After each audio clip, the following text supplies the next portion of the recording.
원래 올해 12월쯤 결혼하기로 하고 지난 6월부터 결혼 준비를 시작했던 29살 여자입니다. 여기에 이렇게 저희 이야기를 하고 있는 걸 보면 결혼이고 뭐고 다 엎어버리고 하소연하러 찾아왔다는 걸 벌써 눈치채신 분들도 계실 것 같네요. 연애 기간이 그렇게 길었던 건 아니지만 그래도 좋은 사람이라는 확신이 있어서 결혼하기로 정했던 건데 이렇게 결혼 준비 시작하자마자 전부 엎어버리게 될 줄은 정말 몰랐어요. 아무리 파리 안으로 굽는 법이라지만 결혼하면 저도 가족이 되는 건데 한 가족이 될 사람으로서 동등한 대우를 받아야 하는 게 당연한 거 아니겠나요? 이름 앞에 시자가 붙는다고 해서 그게 뭐 대단한 벼슬자리가 되는 건 아니잖아요. 제가 뭐 조선시대 마냥 어디 대감님 집에 팔려가듯 시집 가는 것도 아닌데 뭐가 그리 대단한 사람들이라고 결혼 준비 시작하자마자 저한테 갑질을 해대는 건지.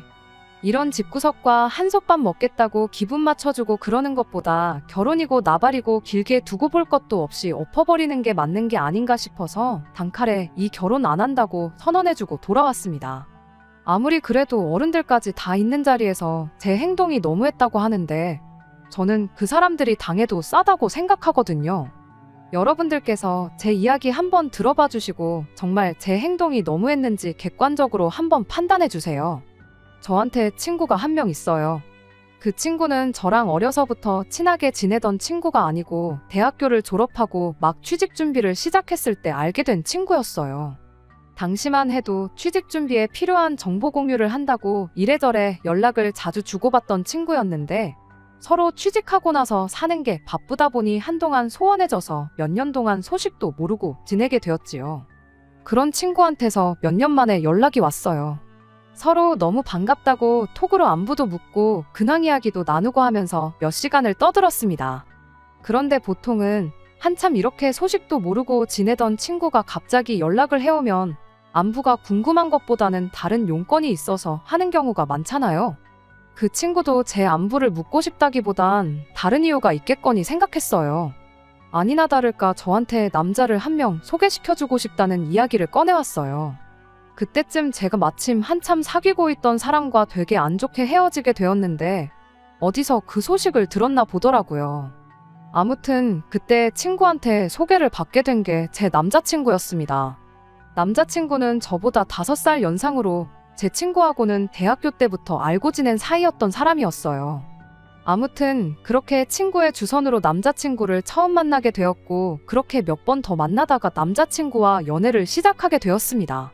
연애 6개월 차가 되었을 때 남자친구가 먼저 결혼에 대한 이야기를 꺼내왔어요. 연애만 하는 것도 좋지만 자기가 아무래도 나이가 있다 보니 결혼을 생각하지 않을 수가 없다면서 조금 더 진지하게 저랑 만나고 싶다고요. 말씀드렸던 것처럼 지금 남자친구를 만나기 전에 만나던 사람과 조금 마무리가 안 좋게 헤어졌었거든요. 그런데 이렇게 갑자기 나타난 남자친구가 똥차가 가고 찾아온 벤츠가 아닌가 하는 착각까지 하게 되었죠.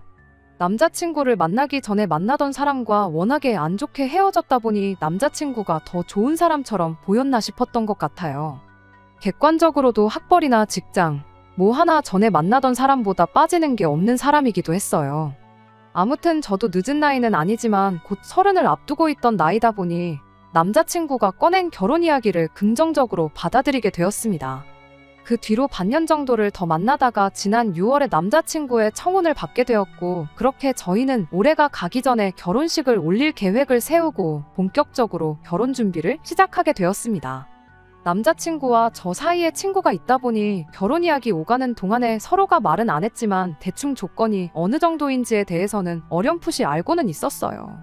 그러다 남자친구의 청혼을 받고 나서는 쉬쉬할 일도 아니겠구나 싶어서 서로의 경제 상황에 대해서 오픈을 하게 되었습니다. 일단 저는 현재 외국계 기업에서 일을 하고 있어요. 올해로 입사 4년차 대리고 세금 같은 거 전부 제외하고 월급을 280 정도 받고 있습니다. 또래들과 비교하면 뭐 엄청 모자란다 싶을 만큼 적게 버는 것도 아니고 평범한 편이지요. 그래도 회사가 외국계다 보니 추가 근무를 한 것에 대해서는 칼같이 계산을 해주는 편이에요. 마음만 먹으면 잔업에 야근 이런 거 해서 월 300 정도는 맞춰서 벌 수 있지만 제가 워라밸을 중시하는 사람이다 보니 돈 얼마 더 버는 것보다 일찍 퇴근해서 이것저것 배우며 자기 개발하는데 더 시간을 쏟고 있습니다. 아무튼 직장생활 시작한 이래로 제가 저금으로만 2천만 원 정도를 가지고 있습니다. 연봉 받는 거 치고 저금이 적은 이유는 대부분의 재산을 주식으로 보유하고 있기 때문입니다. 작년과 재작년에 어떻게 운이 좋아서 주식으로 조금 재미를 봤어요. 주식 계좌에만 한 5천만 원 정도 들어있고요. 더 모으려면 더 모을 수 있었지만 말씀드린 대로 제가 이것저것 배우러 다니는 걸 좋아해서 생활비 외에도 추가적으로 들어가는 부분이 있다 보니 그렇게 7천 가지고 있는 게 전부입니다. 남자친구는 저보다 연봉이 훨씬 높아요.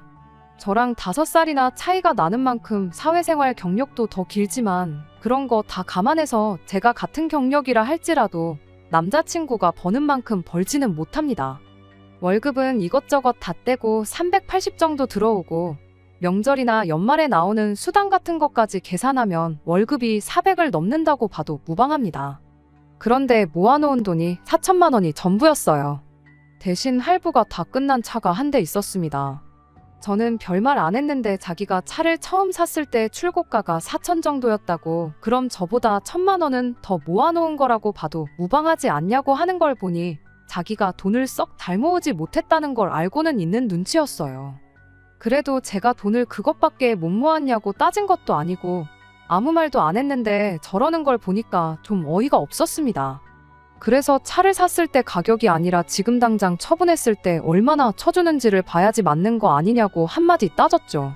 그랬더니 남자친구가 난데없이 제 주식을 가지고 걸고 넘어져 왔습니다. 주식도 팔아야 돈인 거 모르냐고 지금 주식 계좌에 있는 5천만 원이 내일도 똑같이 5천만 원이라고 생각하지 말라고 하는 거예요. 주식이라는 게 원래 예상할 수 없는 것이다 보니 남자친구 하는 말이 틀린 말은 아니었지만 그 상황에서 그런 말을 한다는 건 억지나 마찬가지였습니다. 그 말이 나온 순간 당장 제 주식을 처분해버리면 되는 상황이었으니까요. 남자친구야말로 자동차를 당장 업자한테 넘긴다고 하면 출고가 4천은커녕 절반값이나 받을 수 있을까 말까였으니 말이에요. 그렇게 따지고 들면 그만인 이야기였지만 사실 애초에 처음부터 저는 저희가 결혼을 앞두고 서로 경제 상황을 알기 위해 말을 꺼낸 거지 돈이 얼마나 인내업내를 가지고 싸울 생각이 없었습니다. 저 또한 당장 제 돈의 대부분이 주식에 묶여있는 상황이었던 데다가 계속 상승세를 타고 있는데 결혼 때문에 굳이 그 돈을 빼고 싶지는 않았거든요. 적어도 신혼집 구하기 하루 전까지는 손에 쥐고 있고 싶었고 가능만 하다면 향후 몇 년은 그냥 들고 있고 싶었던 게 제 마음이었어요. 그러니 따지고 보면 저는 수중에 2천밖에 없는 거나 마찬가지였는데 그 상황에서 제가 남자친구한테 돈을 너무 못 모은 거 아니냐고 따지고 들 이유가 하나도 없던 상황이었습니다. 그래서 남자친구한테 그냥 결혼 앞두고 우리 상황이 어떤지 알고 싶었을 뿐이지 모아놓은 돈은 크게 상관없다. 어차피 대출을 꽤 많이 끼고 시작할 텐데 오히려 오빠 월급이 좋은 게 훨씬 다행인 거 아니냐. 지금 당장보다는 앞으로가 중요한 거 아니겠냐. 이렇게 말해주면서 오해는 풀었고 다툼까지 가지는 않았네요. 그제서야 남자친구도 조금 평정심을 되찾더니 모아놓은 돈이 별 볼 일 없던 이유에 대해서 나름 해명 아닌 해명을 해줬어요. 자기가 취직한 이래로 부모님한테 직접적으로 돈을 드렸던 적은 한 번도 없지만 여태껏 자기가 공부할 수 있는 여건도 마련해 주시고 지금 이렇게 자리 잡을 때까지 부모님이 자기한테 해주신 게 있지 않냐고. 이날이 때껏 자기한테 베풀어 주신 만큼 전부 돌려드릴 수는 없겠지만 최대한 자기가 힘닿는 데까지는 잘해드리고 싶어서 그랬던 거라면서요. 차를 일찍 뽑은 것도 평생 일하는 것밖에 모르고 사셨던 두 분이시다 보니 쉬는 날에 어디 놀러 갈 줄도 모르셔가지고 이젠 그렇게 고생만 하실 필요 없다고 자기가 주말이면 여기 모시고 다니고 저기 모시고 다니고 하려고 뽑았던 거랍니다. 제 질문에 예민하게 굴었던 이유는 혹시나 자기가 모아놓은 돈이 별로 없다는 이유로 청혼을 받자마자 결혼을 안 한다고 나올까봐 그랬던 거라며 자기가 성급했다고 사과를 바로 해왔어요. 1년 짧은 기간이나마 연애하는 동안 한 번도 다툰 적이 없었는데 결혼하기로 하자마자 크게 다투진 않을까 싶었는데 자기가 잘못했다는 거 바로 인정하고 사과를 하는 모습에 안심이 되더라고요. 쓸데없이 자기 자존심 지키겠다고 계속 화내는 것보다 인정할 거 인정하는 모습이 100배 1000배 낫다고 생각했거든요. 그리고 동시에 가족들한테 잘하는 가정적인 면도 좋게 보였어요. 맹목적으로 이제 돈을 버니까 부모님한테 효도하겠다고 돈 받는 대로 퍼주고 그러는 게 아니라 그동안 자식들 미래를 책임지느라 고생하신 부모님과 여지껏 쌓지 못한 추억을 만들기 위해 돈을 썼던 것이니까요. 자기만 알고 이기적인 그런 사람보다야 그런 마음을 쓸 줄 아는 모습이 좋아 보였어요. 저도 결혼하면 한 가족이 되는 거잖아요. 아무리 100세 시대라지만 인생이 결코 긴 게 아닌데 돈 없이는 사랑도 행복도 찾을 수 없다지만 아무 추억도 만들지 않고 돈만 쥐고 있는 게 능사는 아니라고 생각하기도 하고요. 그 와중에도 자기 미래를 대비하겠다고 저금을 했던 것도 아무리 액수가 4천밖에 되지 않을지라도 아무 생각 없이 덮어놓고 돈만 펑펑 쓰는 생각 없는 사람처럼 보이지도 않았고 말이죠. 말씀드렸다시피 어차피 월급 또한 저보다 남자친구가 월등히 좋았고 저나 남자친구나 뭐 배우러 안 다니고 여행 같은 거 안 다니고 월급을 받는 족족 모았다고 한들 대출 없이 서울에 집을 구하는 게 어디 가능키나 한 일이겠나요? 물론 빚이라는 게 적으면 적을수록 좋은 거라지만 한편으로는 돈 빌리는 것도 능력이라고 하잖아요. 대출을 조금 더 받더라도 맞벌이 생활 유지하면서 하나씩 차근차근 맞춰나가는 게 맞다 싶었습니다. 다행히 남자친구가 벌써 차도 가지고 있었고 하니 집 문제만 빼놓고 생각해보면 당장 크게 돈 나갈 곳이 없다고 봐도 무방했지요. 아무튼 그렇게 이야기를 마치고 집에 돌아가는 길이었는데 남자친구가 헤어지면서 자기가 전생에 나라를 구했나 보다고 저 같은 사람과 결혼하게 된 게 자기한테 정말 큰 행운이라며 고맙다는 말을 해주더라고요. 그러고는 제 두 손을 꼭 잡더니 우리 결혼해서 꼭 남부럽지 않게 행복하게 잘 살자는 말을 해줬어요. 그때까지만 해도 남자친구가 해줬던 말처럼 결혼해서 행복하게 잘 살 거라 생각했지 이렇게 최악의 모습으로 갈라서게 될 줄은 생각도 못했습니다.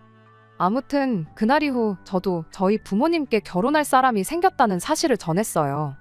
어머니께서 이것저것 물어보셨는데 역시나 월급이 그 정도 되는데 모아놓은 돈이 4천이 전부냐 그건 씀씀이가 너무 큰 거 아니냐며 조금 안 좋은 반응을 보이셨습니다. 그래도 할부 끝난 차도 가지고 있고 돈이야 지금 얼마 더 있는 것보다 앞으로 어떻게 모으는지가 더 중요한 거 아니냐.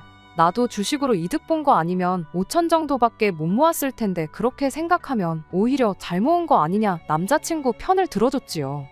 어머니께서도 하긴 그렇긴 그렇다고 하시며 제 말에 동의를 해주셨고 당장 돈 얼마 있는 것보다 사람 됨됨이가 더 중요한 거 아니겠냐며 어떤 사람인지 좀 보게 하루라도 빨리 집에 인사시키러 데리고 오라 하시더라고요. 막상 남자친구를 집에 인사시켰더니 처음 보여주셨던 안 좋은 반응과는 다르게 저희 부모님 두 분 다 남자친구를 엄청 마음에 들어 하셨어요. 성격도 싹싹하니 좋고 직장도 인물도 뭐 하나 빠지는 데가 없다고요. 남자친구도 저희 부모님한테 그동안 자기가 부모님 모시고 여기저기 다녔던 여행지 이야기를 꺼내면서 그중에 가장 좋았던 곳들을 뽑아서 저희 결혼하고 나거든 저희 부모님 모시고 한 번 더 다녀오면 어떻겠냐 이런 식으로 이야기를 했습니다. 그때까지만 해도 제가 정말 사람 하나 제대로 봤구나 싶었어요. 자기 가족만 소중하고 자기 가족만 챙기는 이기적인 사람이 아니라 배우자의 부모님한테도 잘하는 가정적이고 양가 불문하고 가족들에게 헌신하는 좋은 1등 신랑감이라 생각했습니다. 그런데 막상 남자친구의 가족들과 함께 있던 자리에서는 그런 모습이 아니라 한쪽으로 치우쳐도 너무 치우친 그동안의 모습과는 정반대의 모습을 보여줬어요. 그리고 결국 그것 때문에 남자친구 가족들을 처음 만난 그날 결혼하기로 한 거 다 엎어버리고 남자친구 집까지 쑥대밭으로 만들고야 말았네요. 남자친구를 저희 집에 소개했으니 당연히 이번엔 제가 남자친구 집에 인사를 드리러 갈 차례가 되었습니다. 남자친구가 워낙에 저희 집에서 좋은 모습을 보여줬으니 저 또한 남자친구가 했던 것처럼 똑같이 좋은 모습을 보여주고 싶었어요. 다만 제 성격이 남자친구처럼 싹싹하고 어른들 앞에서 긴장 안 하고 그런 성격이 아니다 보니 혹시나 실수하지 않을까 걱정도 많이 했습니다. 다행히 남자친구 부모님이 그렇게 깐깐해 보이는 사람들은 아니었어요. 저희가 근처까지 다 와간다고 연락했더니 아파트 현관까지 나오셔서 저희를 마중 나와 주셨어요.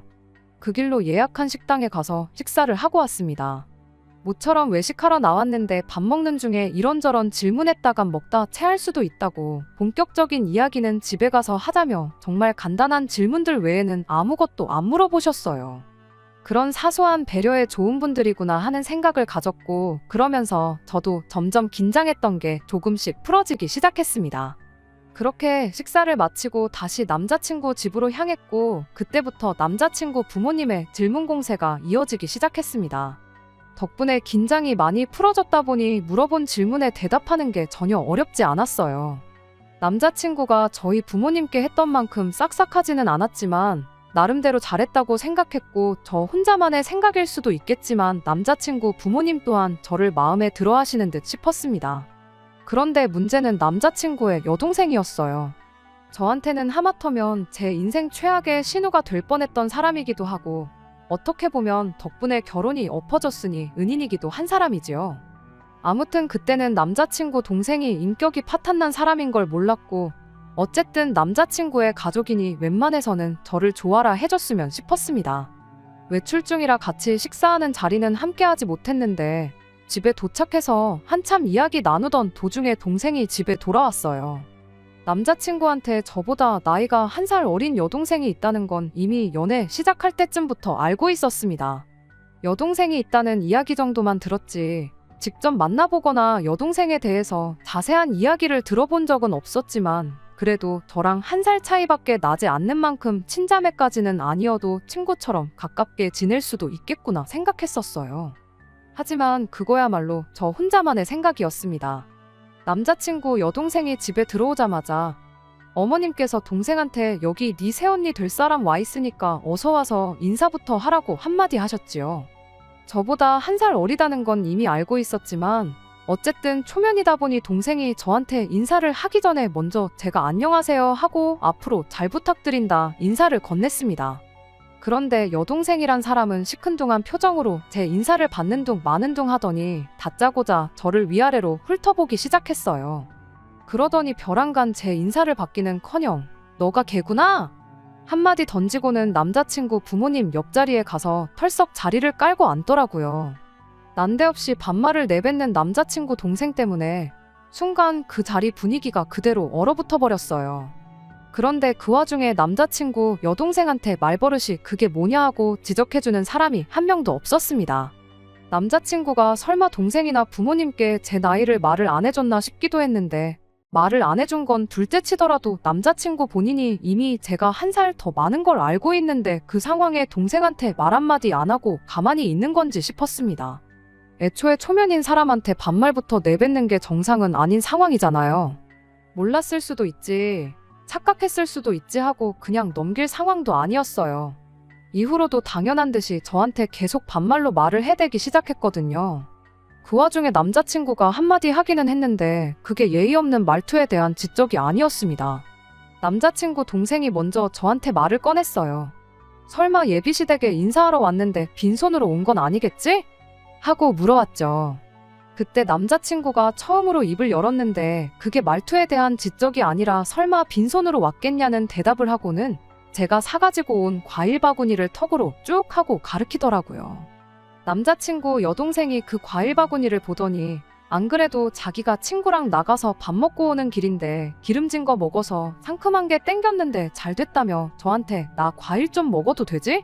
하고 한마디 말을 꺼내더군요. 당장 세상에 이건 또 무슨 상황이냐고 따져묻고 싶었지만 그래도 누군가는 이 사람한테 예의 없게 이게 뭐하는 짓이냐고 먼저 말해주지 않을까 싶어서 가만히 있었습니다. 뭐 당연한 이야기겠지만 누구 하나 나서서 그걸 지적해주는 사람이 없었어요. 저보다 1살 아래면 오빠인 남자친구와 한참 나이차가 나는 건데 집에서 막내로 커서 버르장머리가 없는 건가? 아니면 반대로 막내라서 남자친구고 남자친구 부모님이고 그냥 뭔 짓을 하던 간에 오냐오냐 해주는 건가 싶었어요. 하지만 진짜 어이없는 건 남자친구 여동생 입에서 나온 말도 안 되는 질문이었습니다. 아니, 질문이라고 하기도 뭐하고 오히려 통보에 가까웠지요. 제 의사는 물어보지도 않고 남자친구한테 곧바로 물어보더라고요. 오빠 결혼하면 맞벌이 하는 거냐고 묻더니 그럼 돈을 2배로 벌겠다며 이참에 자기 매달 주던 용돈도 2배로 올려서 100만 원씩 달라는 소리를 했으니까요. 분명 남자친구가 저한테 가족들한테 돈을 퍼주느라 못 모은 게 아니고 가족들과 추억을 만드는 데 썼다는 말을 했는데 그 말과는 전혀 다른 이야기가 나오니 적잖이 당황스러웠죠. 그런데 더더욱이 어이가 없었던 건 이어진 남자친구의 반응이었습니다. 2배나 올리기는 뭐하고 조금 더 주긴 하겠다는 예상도 못한 대답을 해왔거든요. 그래서 곧장 남자친구한테 그게 무슨 소리냐고 물어봤어요. 그랬더니 남자친구 대신해서 동생이 대답을 해주더라고요. 오빠가 동생한테 용돈 주는 게 뭐 이상하냐고요. 그래서 제가 대답했어요. 오빠가 동생한테 용돈 정도 당연히 줄 수 있는 건데 매달 50만 원씩 주는 건 이상한 거 맞다고요. 그리고 남자친구한테 용돈을 올려주는 게 무슨 소리냐고, 결혼해서 맞벌이를 하는 게 오빠 월급이 오르는 건 아니지 않냐, 그리고 매달 50만 원 주는 것도 가당치도 않은 소리라고 했어요. 여태까지 줬다면 줬던 걸 도로 뺏어올 수는 없으니 거기까지는 묻지도 따지지도 않으려고 했습니다. 다만 앞으로 저희 결혼할 때까지, 아니 못해도 결혼식 올리고 나서는 더 이상 용돈은 줘서는 안 된다고, 우리가 뭐 억만금을 모아놓고 결혼하는 것도 아니고 대출만 몇 억을 받게 생겼는데 그런데다가 쓸 여유는 이제 없는 거 알지 않냐고요. 남자친구도 그 상황이 안 된다고, 여동생 용돈은 내가 꼭 챙겨주고 싶다는 말은 못하고 알겠다고 대답을 했습니다.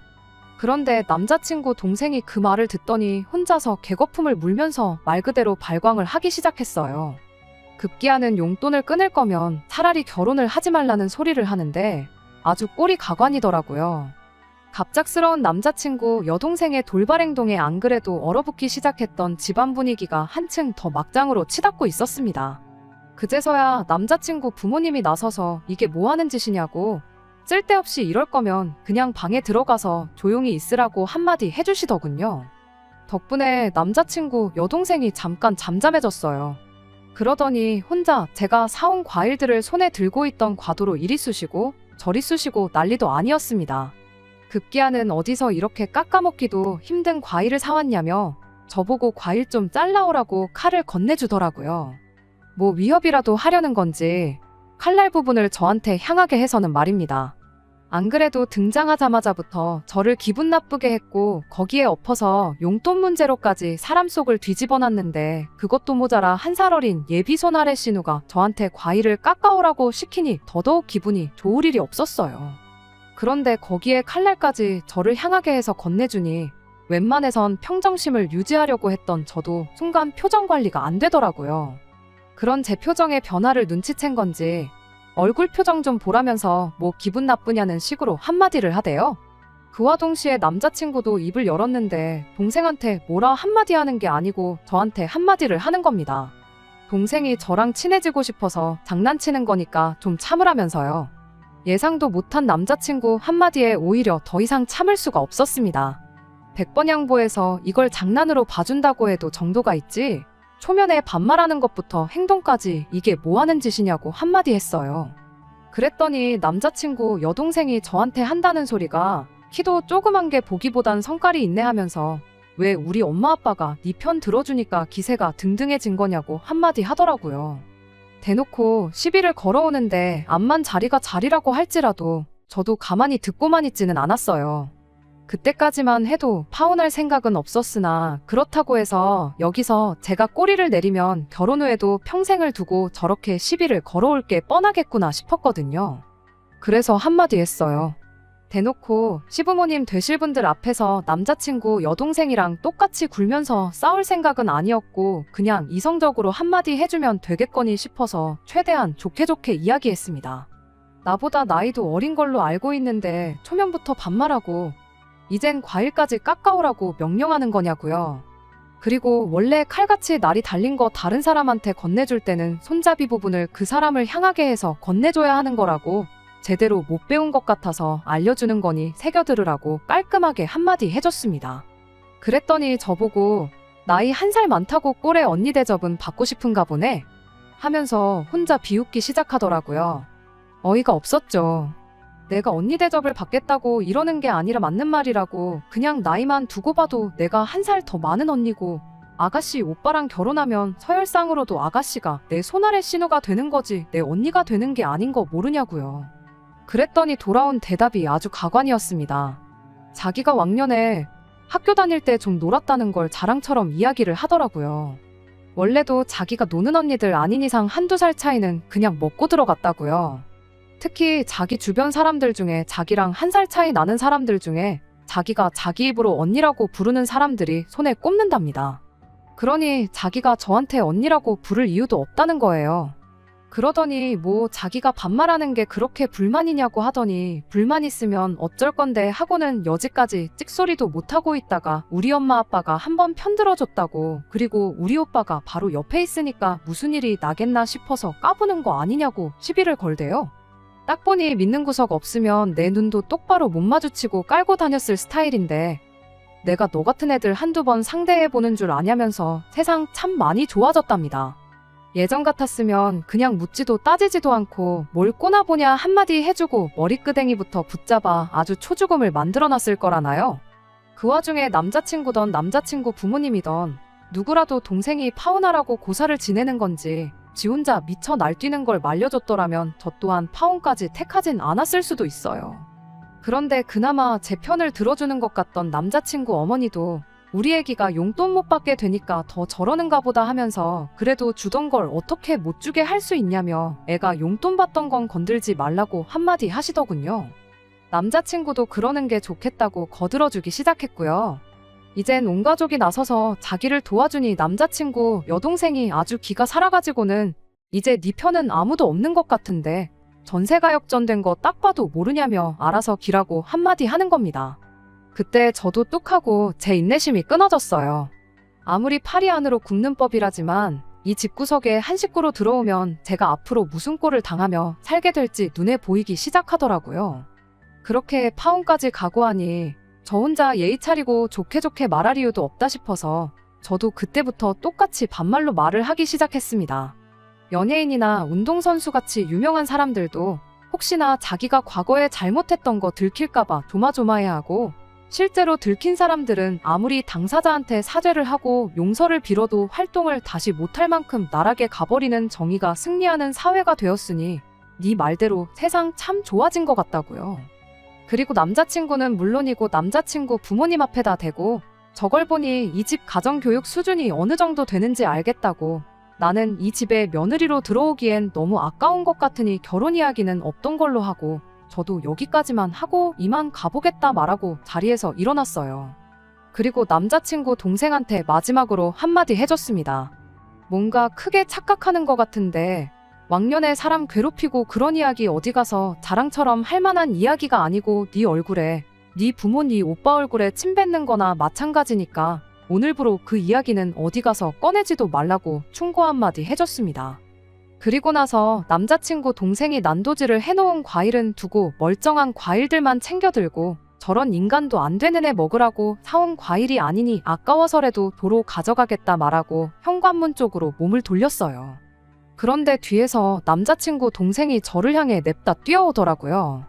머리끄댕이라도 잡으려는 건지 팔을 뻗길래 그대로 그 팔을 잡아서 업어치기로 바닥에 내동댕이를 쳐버렸어요. 지난 몇 달 동안 남자친구 입에서 처음 결혼에 대한 이야기 나왔을 때 혹시나 싶어서 체중 관리도 미리미리 할 겸해서 운동을 시작했었거든요.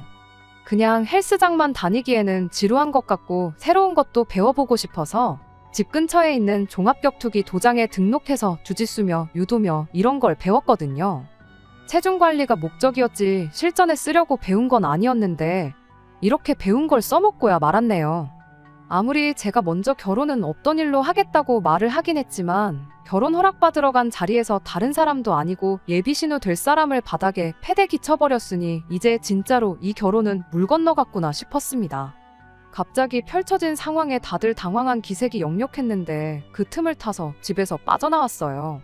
그제서야 남자친구가 정신을 차린 건지 저를 쫓아나왔는데 급하게 제 손을 낚아채서 한다는 소리가 미안하다는 사과가 아니라 지금 어른들 계신 데서 뭐 하는 짓이냐고 따지고 들더라고요. 그러더니 당장 동생한테 먼저 사과하라길래 낚아챈 제 손을 쥐고 있던 남자친구 손을 그대로 비틀어 꺾어버렸어요.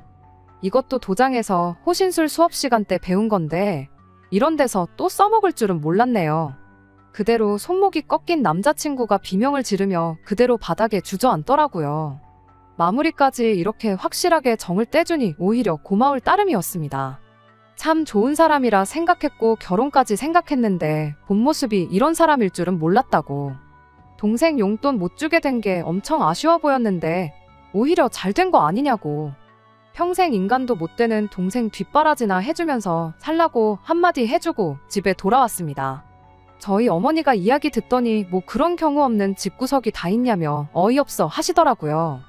남자친구를 맘에 들어하긴 하셨지만 제 인생이 시궁창으로 빠지게 될 게 눈에 뻔한 상황인데 오히려 현명한 결정을 내렸다고, 잘했다고 칭찬해 주셨어요.